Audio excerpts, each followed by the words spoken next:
বাউল আবুল হোসেন সরকার নিয়ে হাউকা হইতেছে, বামেরা মিছিল বের করেছে, সেখানে আবুল হোসেন সরকার কেন গ্রেপ্তার সেটার জবাব চাইতেছে। শুনেন। আবুল সরকার গ্রেপ্তার কেন? আবুল সরকার গ্রেপ্তার কেন? আবুল সরকার গ্রেপ্তার কেন? তো কেন গ্রেপ্তার করছে এটা তো পুলিশকে জিজ্ঞেস করলেই হয়। হাসিনার পুলিশ তো না, জবাব দিয়ে দিবে। মিছিল করে জবাব চাইতে হবে কেন? আচ্ছা, সে কি কি বলছে জানেন? শুনিছেন? আচ্ছা, আমরা একটু শুনি কেন গ্রেপ্তার করা হয়েছে, এখানে তার জবাবটা আছে, শুনেন। আর যদি তুমি না থাকে, আল্লাহ এক আল্লাহ হয়, তাহলে দরবার থেকে খেলাফত দিলে দরবারের যে কম পড়ে না, আরো বাড়ে। তোমার মতো আরো 10টা-20টা আল্লাহ, 200-400 আল্লাহ যদি আরো বানাই দিতে, তাহলে তোমার আরো দাম বাড়তো। এটা যদি তুমি করলে না, এত বুঝো তা তো বুঝো না। আল্লাহর কথার কোনো গোয়া মাথা আমি কিছুই পাই না। মাথা কোনটা গোয়া কোনটা এটা আমি পাই না। কেন পাই না? এই যে একটা কথা বলছে, আওয়ালুমা খালাকুল্লাহে ইশক, প্রথম সৃষ্টি ইশক। আওয়ালুমা খালাকুল্লাহে মিন নূরি, নূর, প্রথম সৃষ্টি নূর। আওয়ালুমা খালাকুল্লাহে আরশ, প্রথম সৃষ্টি আমার আরশ। দেখেন, আওয়ালুমা খালাকুল্লাহে রূহ, প্রথম সৃষ্টি আমার রূহ। কয়টা হয়েছে?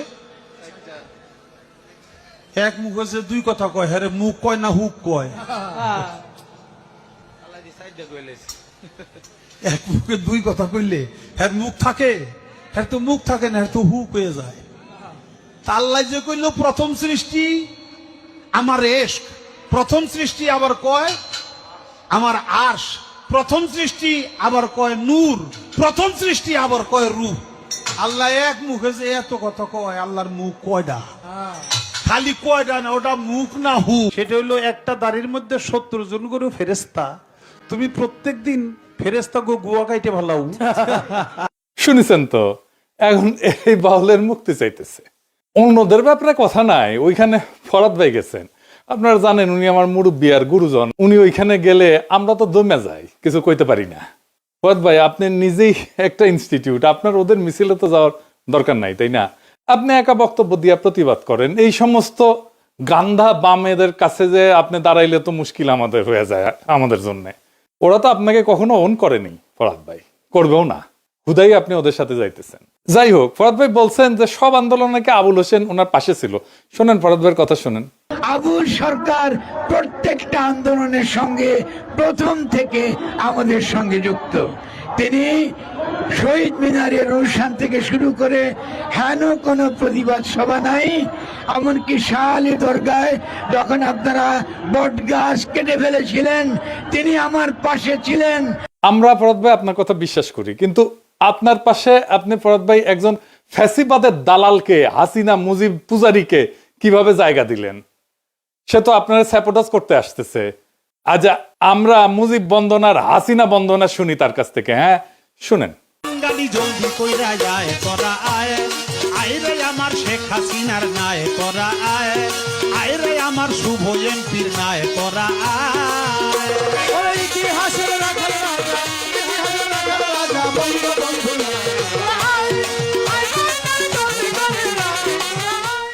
বুঝেছেন তো ফরাদ ভাই, যাকে তাকে আশেপাশে জায়গা দিয়েন না। মাঝে মাঝে আপনি এমন কিছু করেন যে আমরা বিভ্রান্ত হইয়া যাই।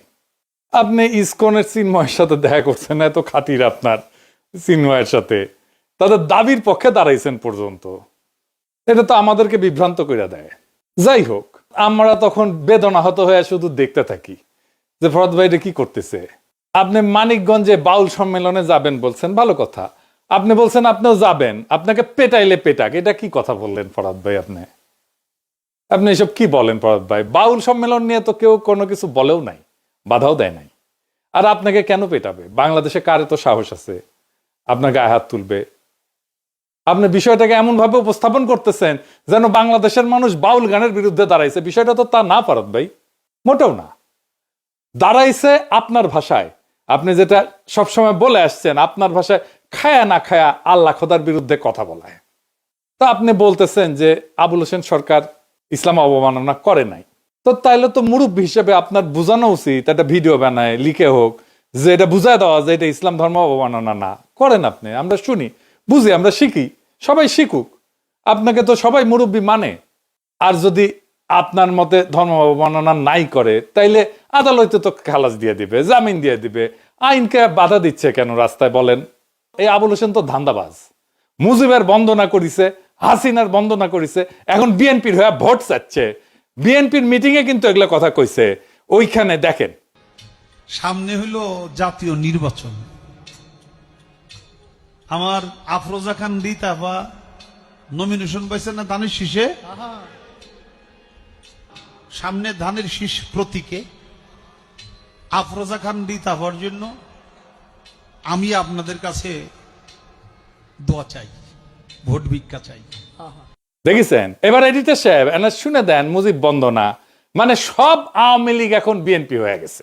গালি জলদি কইরা যায় তোরা আয়, আয় রে আমার শেখ হাসিনার নাই তোরা আয়, আয় রে আমার শুভ এমপির নাই তোরা আয়। ওই ইতিহাসের রাজা রাজা, ইতিহাসের রাজা রাজা বঙ্গবন্ধু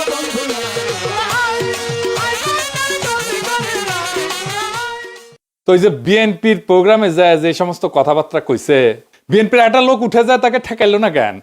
বিএনপি তো ওয়াজে যে কার বিরুদ্ধে, বিএনপির বিরুদ্ধে কথা বললে তো একেবারে ওখানে আলেমদের সাথে ঝগড়াঝাটি গালাগালি এই সমস্ত করে। তো দেখবেন, দু একটা দেখবেন যে বিএনপি যে কি করে ওয়াজের ইয়েতে উঠে, মঞ্চে উঠে আলেমদের সাথে কি করে দেখবেন। তো ওইখানে যে তারা কেন ঠেকায় না দেখেন। আমার কথা তো বলতে দেবেন, তা বলতে না দিলে আমি কি করে বুঝাবো? ফালতু কথা বলিছেন, বলো খবরদার। ল্যাঙ্গুয়েজ সোজা করেন না, সোজা করে দেবো কিন্তু একদম বলেন। ল্যাঙ্গুয়েজ সোজা করে বলেন। আমি বলছি আমার কথা তো বলতে দেবেন। ল্যাঙ্গুয়েজ সোজা করে দেবো কিন্তু একদম। বিয়াদব লোক কম নাগার ভগর ভগর করতে আমি খাবার দেবো, একটা চোখ বাসটা করে দেবো কিন্তু একদম। আমি প্রশ্ন করলাম যে একজন লোক বলছে আলহামদুলিল্লাহ নামাজ পড় না, শুরু না বললে নামাজ হবে না, আমি ফালতু ভাবতেছি। আমি বলছি আমার উত্তরটা তো দিতে। উত্তরটা তো দিতে।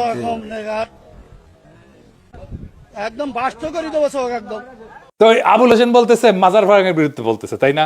শুনান তো একটু আরেকবার। এমনি তো 200-র উপরে মাজার ভেঙে ফেলাইছে, আপনারা জানেন তো। 200-র উপরে বাংলাদেশে মাজার ভেঙে ফেলাইছে। এখন একটু বন্ধ হইছে। কেন বন্ধ হইছে? সামনে যে নির্বাচন, একটু গ্যাপ দেই, নাহলে এখনো যদি মাজার ভাঙতে থাকি তাহলে কিন্তু আর ভোট পাবো না।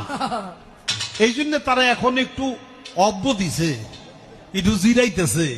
নির্বাচন হয়ে গেলে যদি তারা ক্ষমতা যায়, আবার আমাকে বাড়িঘর শুদ্ধ ভাঙ্গা করবো, খালি মাজার না। তো বাংলাদেশে মাজার নিয়ে ঘৃণা উৎপাদন করছে কে? সেকুলারেরা। মাজার ঘৃণার সবচেয়ে বড় কালচারাল অ্যাসেট হচ্ছে সৈয়দ ও আলিউল্লাহ লাল সালু। নাটক হয়েছে, সিনেমা হয়েছে, পাঠ্য হিসাবে পড়ানো হয়েছে, এখন সেকুলাররা মাজার প্রেমী হয়ে গেছে। কি তাজ্জব! মৌলানা আবুল কালাম আজাদের একটা বই আছে উর্দুতে, ঘুবারে খাতির নাম, জেলখানায় বসে এটা লিখেছিল। তো ওইখানে উনি মাজার নিয়ে কিছু কথা বলছেন। এখানে কিন্তু ওনার খুব অরিজিনাল কিছু চিন্তা আছে। উনি বলছেন কবর এবং মাজারকে ধর্মীয় শক্তি হিসেবে দেখার বিরোধিতা করছে মৌলানা আজাদ। উনি বলেন যে ইসলামের মৌলিক বার্তা ছিল তাওহীদ এবং বুদ্ধিবৃত্তি, কিন্তু পরে কিছু মুসলিম সমাজে মৃত ব্যক্তির কবরকে এটার মধ্যস্থতা, বরকত সংগ্রহের স্থান, অলৌকিক শক্তির উৎস বলে গ্রহণ করছে, যা মূলত মূর্তি পূজার আর এক রূপ। তিনি মৌলানা আজাদ এইটাকে ইসলামের বিরুদ্ধে সবচেয়ে বড় বিচ্যুতি হিসেবে দেখছেন। উনি লিখে গেছেন উনি সুফিবাদকে সম্মান করতেন, কিন্তু তার একটা অভিযোগও ছিল। অভিযোগ হচ্ছে সুফিবাদকে মাজার কেন্দ্রিক যাজকতন্ত্রে পরিণত করা হয়েছে। তিনি লিখছেন যে অনেক দরগায় অন্ধভক্তি, করুণার জায়গায় ভয়, যুক্তির বদলে অলৌকিক গল্প, অর্থনৈতিক শোষণ, এই সমস্ত প্রতিষ্ঠা পাইছে। এইগুলোকে উনি সামাজিক রোগ বলছেন ওই বইতে। উনি বলছেন যে দরিদ্র অসহায় মানুষের জীবনের বাস্তব সমস্যার সমাধান খুঁজতে গিয়ে মাজারে আশ্রয় নেয়, এবং মাজারের খাদেম এবং পীরেরা এই দুর্বলতার সুযোগ নিয়ে নিজেদের কর্তৃত্ব জাহির করে। উনি বলছেন যে এই ব্যবস্থা মানুষের আত্মমর্যাদা নষ্ট করে, পরনির্ভরতা বাড়ায়, সামাজিক উন্নয়ন থামায় দেয়। তিনি খুব কষ্ট পেয়ে লিখছেন এখানে, মুসলিম সমাজ যখন কোরআনের জ্ঞান, বুদ্ধি, বিজ্ঞান, দর্শন এসব থেকে দূরে সরে যায়, তখন মাজার কেন্দ্রিক আধ্যাত্মিকতা সমাজের নেতৃত্ব নেয়। উনি একটা টার্ম ইউজ করছিলেন, জ্ঞানহীনতার রাজত্ব, এই মাজার পূজারে উপহাস করছেন। তিনি আরো বলছেন যে অনেক মাজার দরগা এক ধরনের অর্থনৈতিক কেন্দ্র, ক্ষমতার স্থান, স্থানীয় রাজনীতি নিয়ন্ত্রণের যন্ত্র হয়ে পড়ছিল। তিনি মনে করেন যে ইসলামের সত্যিকারের উদ্দেশ্যকে এটা বিকৃত করে দিচ্ছে। একটা খুব চমৎকার কোটেশন আছে এখানে, মানে আমি বাংলা করে বলতেছি, মানুষ অলৌকিকতার পেছনে ছোটে কারণ সে জ্ঞানের আলোয় চোখ খুলতে ভয় পায়। আর সেকুলারদের কাছে মাজার এত গুরুত্বপূর্ণ হয়ে গেল কেন হইলো জানেন? এটার একটা পলিটিক্যাল কারণ আছে, ভূ রাজনৈতিক কারণ আছে। আসেন সেটা একটু দেখি। মাজার হইল Indian soft power, Indian cultural icon, তাই সেকুলাররা এটা রক্ষা করতে চায় যে কোনো ভাবে। বামেরা ঠিক এই কারণেই বাংলাদেশের ইসলামকে পীর আউলিয়ার ইসলাম হিসেবে দেখতে চায়। আপনি দেখবেন মুম্বাইয়ের সিনেমাগুলোতে মুসলমান চরিত্র মানে সে মাজারে যায়, দোয়া পড়ে, সুতা বান্ধে, কাওয়ালি গায়। কেন এইটার পিছনের রাজনীতিটা কি? এই যে মুসলমান মানেই মাজারে যাওয়া স্টেরিওটাইপটা হঠাৎ করে সৃষ্টি হয়নি। এটা একটা ঐতিহাসিক, রাজনৈতিক এবং সাংস্কৃতিক নির্মাণ, যার সূত্র 3টা পর্বে। 1940 থেকে 1950-এর দশক, যেখানে সেকুলার ইন্ডিয়া প্রজেক্টকে তারা বাস্তবায়ন করতেছিল। ভারত রাষ্ট্র নিজেকে সেকুলার দেখাতে চাইতেছিল। তো হিন্দু মুসলমান ঐক্য দেখানোর সবচেয়ে সহজ ভিজুয়াল প্রতীক কি? মাজার, যেখানে ধর্মীয় মিশ্রণ, সঙ্গীত, লোকবিশ্বাস এগুলোকে রাষ্ট্রীয় ঐক্যের সাংস্কৃতিক আইকন করা যায়। ওই সময় যে সমস্ত মুসলমান চরিত্র সিনেমায় আসতো সেগুলো ছিল সুফির মতো, দরগার খাদেম, কাওয়ালি গায়, দোয়া করে, শান্তি আর প্রেম শেখায়। এইটাই ছিল রাষ্ট্রীয় ন্যারেটিভ। মুসলমান সম্প্রদায় একটা মিস্টিক্যাল, স্পিরিচুয়াল এবং নন পলিটিক্যাল। 1938-এ একটা সিনেমা হয়েছিল ধাত্রীমাতা, দরগা এবং এই মিলনের ভাব নিয়ে। 43 সালে নাজমা বলে আর একটা বিখ্যাত সিনেমা ছিল মুসলিম সমাজের সাংস্কৃতিক আধ্যাত্মিকতা নিয়ে। এখানে মুসলমান মানে কবি, সুফি, অলৌকিক প্রবণ। এরপরে আসে 1960 থেকে 1980 সাল, কাওয়ালির যুগ, বলিউডের বাণিজ্যিক স্টেরিওটাইপ। এই যুগে বলিউড বুঝাইলো যে মাজার, সঙ্গীত এবং কাওয়ালি এটাই হইতেছে হিট ফর্মুলা, ইমোশন, মিউজিক এবং এক্সোটিকনেস। এটাই হচ্ছে মুসলমান পরিচয়। ফলে মুসলমান পরিচয় মানে দরগায় চাদর দেওয়া, কাওয়ালি করা, পীর ফকিরের দোয়া, অলৌকিক সুস্থ হওয়া, সাদা টুপি, আচার আচরণ। এই সময় সবচেয়ে ভূমিকা রাখছে বোম্বাইয়ের ইন্ডাস্ট্রির উর্দুভাষী লেখকেরা, যারা মুসলমানদের নিজস্বতা দেখানোর জন্য সহজ ভিজুয়াল হিসেবে মাজার ব্যবহার করতেন। মাজার কেন্দ্রিক গান এবং সিন বারসাত কি আকরাত, অমর আকবর অ্যান্টনি 1977 সালে, দরগায় অলৌকিক সুস্থ হওয়া, সুফি গান একটা নতুন ধরনের কালচারাল জানরা তৈরি করলো। এই সময় মুসলমান চরিত্রকে মিস্টিক, অলৌকিক, আবেগী করে ফেলা হইল। এইটা ভারতীয় জাতি নির্মাণের ন্যারেটিভের সাথে মানানসই। মুসলিমরা নন থ্রেটনিং স্পিরিচুয়াল মাইনরিটি। এরপরে আসবে 1990 থেকে 2000 সাল, মিডিয়া এবং পলিটিক্যাল মোমেন্ট। মুসলমান মানে দরগা প্রেম, দোয়া। 1992-এ বাবরি মসজিদ ভাঙা হইলো। তারপরে বলিউডে মুসলমান চরিত্র ফের এই হার্মলেস ভিজুয়ালে ফেরাই নিয়ে যায়।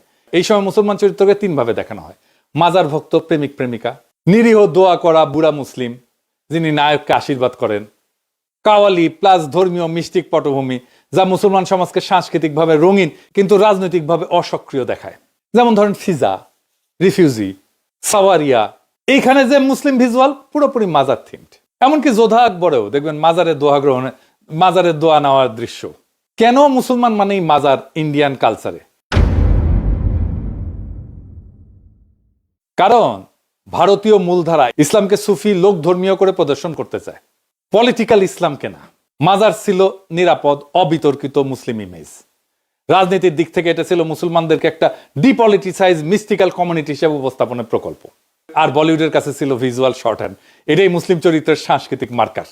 তার মানে মাজার কেন্দ্রিক যে মুসলিম ইমেজ আসলে একটা নিয়ন্ত্রিত উপস্থাপন। এটা মুসলিম সমাজের বাস্তব বৈচিত্র্য মুছে দিয়া তার সফট, মিউজিক লাভিং, স্পিরিচুয়াল, নন থ্রেটেনিং মাইনরিটি হিসেবে উপস্থাপন করে। এখন আসেন বাংলাদেশের সাধারণ মানুষ ধর্ম অবমাননার প্রতিক্রিয়া কেন দেখাবে? বাংলাদেশের সাধারণ মানুষ ধর্ম অবমাননার প্রতিক্রিয়া দেখাবেই। কেন জানেন? এটার একটা গভীর রাজনৈতিক, সাংস্কৃতিক কারণ আছে এবং অর্থনৈতিক কারণ আছে। বাংলাদেশ একটা দরিদ্র রাষ্ট্র। এই রাষ্ট্রের বেশিরভাগ নাগরিক দরিদ্র। তাদের জীবনে কোনো স্বপ্ন নাই, কোনো সার্থকতা নাই। সন্তানকে ভালো মতো খাওয়াইতে পারে না, অসুখে চিকিৎসা পায় না, শৈশবে শিক্ষা পায় না, যৌবনে কাজ পায় না, উৎসবে আনন্দ করতে পারে না। এদের জীবনে তো কোনো হাসি নাই, কান্নাও গেছে শুকায়। এদের একটাই সম্পদ, একটাই স্বপ্ন, যদি পরকালে খোদা তাআলার দয়া হয় তাহলে হয়তো বেহেশতে ঢুকতে পারবে। এই জন্যই বাচ্চাকে মাদ্রাসায় দেয়। সে জানে একজন আলেমের সুপারিশ খোদা তাআলা শোনেন। তার একটা ইহকাল আপনারা দিতে পারেন নাই, তার পরকালের স্বপ্ন আপনি কায়দা নিতে চান কোন অধিকারে, কোন সাহসে? সারাক্ষণ খোঁচান আপনার প্রগতিশীলতার কুরকুরানি দিয়া। আপনি তো আপনার সেকুলার দর্শনে বলেন প্রাইভেট স্পেসে ধর্ম পালন করতে, তো আপনার অধর্ম আপনার ধর্ম বিশ্বাস আপনি প্রাইভেট স্পেসে করেন, যা খুশি করেন। পাবলিক স্পেসে এসে আপনি মানুষের ধর্ম নিয়ে কুরকুরে দেখান কেন? আপনি তো আগে খোঁচান, তারপরে ওরা প্রতিক্রিয়া দেখায়। খোঁচানো বন্ধ করেন, প্রতিক্রিয়া বন্ধ হয়ে যাবে। বাংলাদেশ যে মুসলমান সংখ্যাগরিষ্ঠের দেশ, এটা তো তার অপরাধ না, এটা তার বৈশিষ্ট্য। এই বৈশিষ্ট্য তো আপনাকে বিবেচনা করতে হবে। আপনার রাজনীতি, আপনার সমাজ নির্মাণে আপনাকে এটা বিবেচনা করবেন না আপনি? আশ্চর্য ব্যাপার। আপনার তো ইউরোপে আসলে তো ক্রিসমাস দেখলে, ক্রিসমাস ট্রি দেখলে, ক্রিসমাসের সাজানো দেখলে আপনার তো গা চুলকায় না। কিন্তু বাংলাদেশে আপনার কোরবানি নিয়ে চুলকানি কেন? নামাজ নিয়ে চুলকানি কেন? মসজিদে আজান নিয়ে চুলকানি কেন? হিজাব নিয়ে চুলকানি কেন? পাইছেনটা কি? এত চুলকানি থাকলে ইউরোপে চলে আসেন, নয়তো ইন্ডিয়া চলে যান। আদর করে ইন্ডিয়ায় রেখে দিবে। বাংলাদেশে পড়ে আছেন কেন রে ভাই? আপনিও শান্তি পান, বাংলাদেশে মানুষের শান্তি পাক। অশান্তির মধ্যে থাকার কোনো দরকার আছে? বাংলাদেশকে যদি সত্যিকার অর্থে শান্তিপূর্ণ একটা সমৃদ্ধশালী রাষ্ট্র হিসাবে তৈরি করতে চান, ইনসাফপূর্ণ রাষ্ট্র হিসাবে তৈরি করতে চান, তাহলে আপনাদের এই কুরকুরানি বন্ধ করতে হবে, ইসলাম বিদ্বেষ বন্ধ করতে হবে। তাছাড়া বাংলাদেশ কখনো শান্ত হবে না। এই সহজ সত্যটা মনে রাখবেন, তাহলেই আগামীর বাংলাদেশ আপনি ঠিকঠাক গড়তে পারবেন। সেই বাংলাদেশ গড়ার অপেক্ষায় থাকলাম। ইনকিলাব জিন্দাবাদ।